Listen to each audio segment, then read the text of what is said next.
शिवसेनेचे ज्येष्ठ नेते आढळराव पाटील कोल्हापुरात आहेत। आपण त्यांच्याशी बातचीत करणार आहोत। साहेब, देवीचे दर्शन घेण्यासाठी आज आपण इथं आलेला आहात, काय मागितलं ते? देवीकडे मागण्यासाठी नाही, देवीचे आशीर्वाद घेण्यासाठी आलेलो आहे। महालक्ष्मी मी अंबाबाई जो आशीर्वाद देईल तो आमच्या दृष्टीनं मागणंच असतं। आज ह्या कोल्हापूर करवीर नगरीमध्ये शिवसेनेच्या महाअधिवेशन कार्यक्रमाच्या निमित्ताने या ठिकाणी आलो। जेव्हा जेव्हा कोल्हापुरात येतो तेव्हा महालक्ष्मी मातेकडं येऊन दर्शन घेणं, आशीर्वाद घेणं हे नेहमीच आमच्या दृष्टीनं प्रेरणादायी असतं आणि मला भरपूर काही दिलेलं आहे देवीने। पुणे म्हाडाचं अध्यक्षपदसुद्धा तुम्हाला आता दिलेलं आहे, काय सांगाल, कशा पद्धतीने काम असेल? खरं म्हणजे आतापर्यंत सगळ्यांना वाटत होतं हे दुर्लक्षित पद असावं, परंतु माझ्या दृष्टीनं ह्या संस्थेच्या माध्यमातून खूप काही काम करता येईल। पश्चिम महाराष्ट्रामध्ये गोरगरिबांना परवडणारी घरं, चांगली घरं आणि पारदर्शक कारभार करून ही घरांची निर्मिती करणं हा जो मेन प्रोग्राम आहे। आदरणीय पंतप्रधान नरेंद्र मोदी आणि एकनाथभाई शिंदे यांच्या मनातलं एक स्वप्न आहे की गोरगरिबांना चांगली घरं मिळावी, परवडणारी घरं मिळावी आणि त्याचा पाठपुरावा करून जे झालं नाही ते या पुढच्या काळामध्ये करून दाखवू, अशा प्रकारचा मला आत्मविश्वास आहे। तुमचा मतदारसंघ असेल, राज्यातले तुमच्यावर प्रेम करणारे असंख्य कार्यकर्ते आहेत, काहींना घेऊ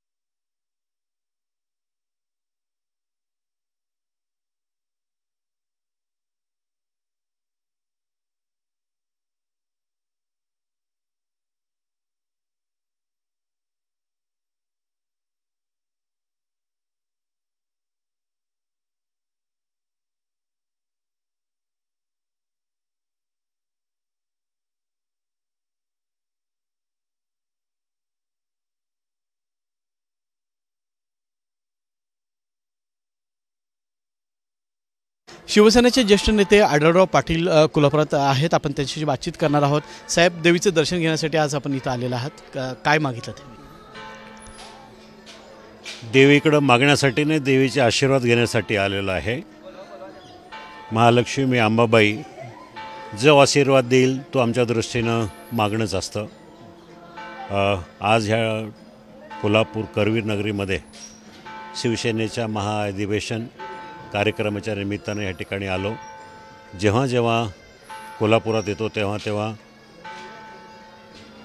महालक्ष्मी मातेकडं येऊन दर्शन घेणं, आशीर्वाद घेणं हे नेहमीच आमच्या दृष्टीनं प्रेरणादायी असतं आणि मला भरपूर काही दिलेलं आहे देवीने।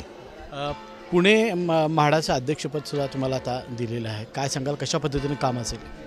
खरं म्हणजे आतापर्यंत सगळ्यांना वाटत होतं हे दुर्लक्षित पद असावं, परंतु माझ्या दृष्टीनं ह्या संस्थेच्या माध्यमातून खूप काही काम करता येईल। पश्चिम महाराष्ट्रामध्ये गोरगरिबांना परवडणारी घरं, चांगली घरं आणि पारदर्शक कारभार करून ही घरांची निर्मिती करणं हा जो मेन प्रोग्राम आहे।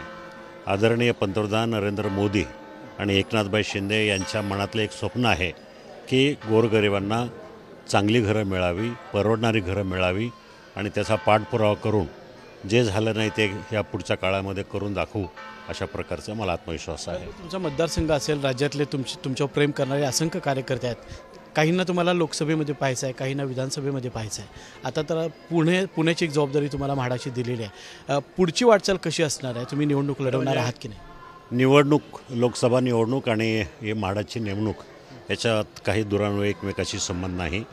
हे 1-1.5 वर्षापूर्वी ठरलं होतं, काहीतरी प्रोटोकॉल म्हणून मुख्यमंत्र्यांनी जबाबदारी द्यावी असं आमची चर्चा झाली होती, परंतु त्याला वेळ झाला।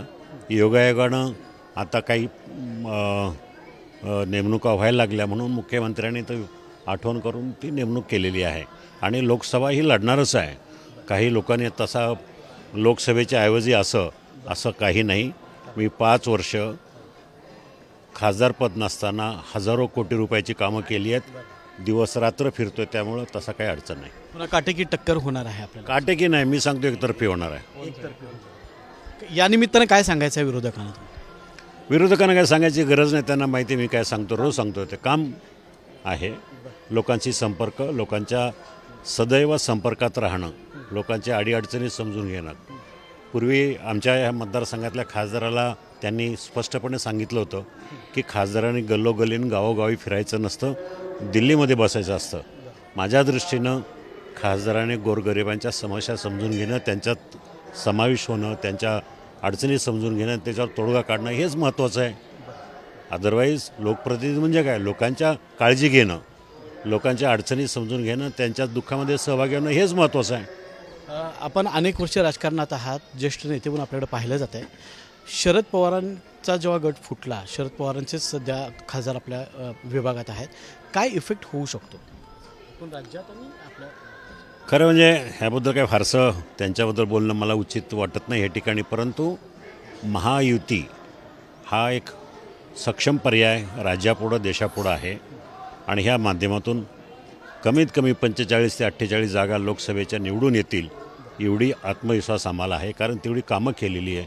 गेल्या 1.5 वर्षात मुख्यमंत्र्यांनी केलेली कामं जर आपण पाहिली तर कुठल्याही मुख्यमंत्र्यांनी भूतकाळामध्ये अशी कामं केलेली नाही. लोकाभिमुख आणि संवेदनशील मुख्यमंत्री म्हणून आपण महाराष्ट्र त्यांना परिचित आहे. आपण पाहिलं की काहीही झालं तरी मी लोकसभेची निवडणूक लढवणार आहे आणि विरोधकांनी कुठल्याही अफवा पसरू नयेत, अफवा कितीही पसरवल्या तरी विजय माझाच होणार आहे, असं मत स्वतः आढळराव पाटील यांनी साम टी व्ही सोबत बोलताना व्यक्त केलेलं आहे. कॅमेरामन सचिन सावंतसोबत मी रणजित माझगावकर, साम टी व्ही, कोल्हापूर. देश विदेशातील प्रत्येक घडामोडींचे लाईव्ह अपडेट मिळवण्यासाठी आता साम टीव्हीच्या सर्व सोशल मीडिया प्लॅटफॉर्मला लाईक, फॉलो आणि सबस्क्राईब करा. तसंच सर्व नोटिफिकेशनसाठी बेल आयकॉन प्रेस करायला विसरू नका.